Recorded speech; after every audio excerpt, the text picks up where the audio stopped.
ಯಾವಾಗಲೂ ಭಗವಂತನ ಉಪಾಸನೆಯನ್ನು ಮಾಡಿ ಜಗತ್ತಿಗೆ ಅನುಗ್ರಹವನ್ನು ಮಾಡುವ ಮಹಾನುಭಾವರು ರುದ್ರದೇವರು. ರುದ್ರದೇವರ ಉಪಾಸನೆಯನ್ನು ಶಾಸ್ತ್ರದಲ್ಲಿ ಯಾವ ರೀತಿ ತಿಳಿಸಿಕೊಟ್ಟಿದ್ದಾರೆ ಶ್ರೀಮದ್ ಆನಂದ ತೀರ್ಥ ಭಗವತ್ಪಾದಾಚಾರ್ಯರು ಶಿಷ್ಯರಿಗೆಲ್ಲ ಉಪದೇಶ ಮಾಡಿದ್ದಾರೆ. ಯಾವ ರೀತಿ ರುದ್ರದೇವರ ಚಿಂತನೆ ಮಾಡಬೇಕು ಅಂತ. ವೈರಾಗ್ಯಾಧಿಪತಿಗಳು ಅಂತ ರುದ್ರದೇವರ ಚಿಂತನೆ ಮಾಡಬೇಕು. ವೈರಾಗ್ಯ ಎಂಬ ಶ್ರೇಷ್ಠವಾದ ಗುಣ, ಆ ವೈರಾಗ್ಯ ಎಂಬ ಸಾಧನ, ಅಪರೋಕ್ಷ ಜ್ಞಾನದ ಸಾಧನ, ವಿರಕ್ತಾನಾಮೇವ ಚ ಜ್ಞಾನಂ ಅಂತ ಶ್ರೀಮದಾಚಾರ್ಯರು ಹೇಳುತ್ತಾರೆ. ಅಂತಹ ವೈರಾಗ್ಯಕ್ಕೆ ಅಧಿಪತಿಗಳು ರುದ್ರದೇವರು.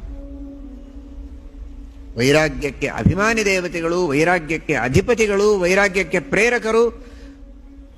ಮನಸ್ಸನ್ನು ನಿಗ್ರಹ ಮಾಡಿ ವಿರಕ್ತರಾಗಿ ಸಾಧನೆಯನ್ನ ಮಾಡಬೇಕು ಅಂತ ಅಪೇಕ್ಷೆ ಇಟ್ಟುಕೊಂಡಂತಹ ಸಾಧಕರಿಗೆ ವೈರಾಗ್ಯವನ್ನು ನೀಡಿ ಅನುಗ್ರಹ ಮಾಡುವ ಮಹಾನುಭಾವರು ರುದ್ರದೇವರು. ಅಂತಹ ರುದ್ರದೇವರು ಕಾಮಪರವಶರಾಗುವುದಕ್ಕೆ ಸಾಧ್ಯವೇ? ಕೇವಲ ನಾಟಕವನ್ನು ಮಾಡುತ್ತಾರಷ್ಟೇ. ತಾವು ಪಾರ್ವತಿಯ ಜೊತೆಗೆ ಮಾಡುವಂತಹ ವಿಹಾರ ಕ್ರೀಡೆಯೂ ಕೂಡ ಅದೊಂದು ಭಗವಂತನ ಆಜ್ಞೆ, ಪರಮಾತ್ಮನ ಸೇವೆ ಅನ್ನುವ ದೃಷ್ಟಿಯಲ್ಲಿ ಮಾಡುವವರೇ ಹೊರತು ಕಾಮಪರವಶರಾಗಿ ಮಾಡುವವರಲ್ಲ. ವೈರಾಗ್ಯ ಶಿಖಾಮಣಿಗಳು.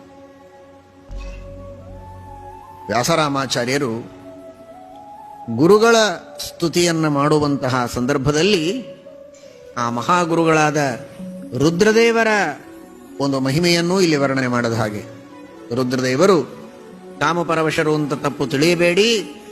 ಕಾಮನನ್ನು ಗೆದ್ದ, ಕಾಮನನ್ನು ಸುಟ್ಟ ಮಹಾವಿರಕ್ತ ಶಿಖಾಮಣಿಗಳು ರುದ್ರದೇವರು.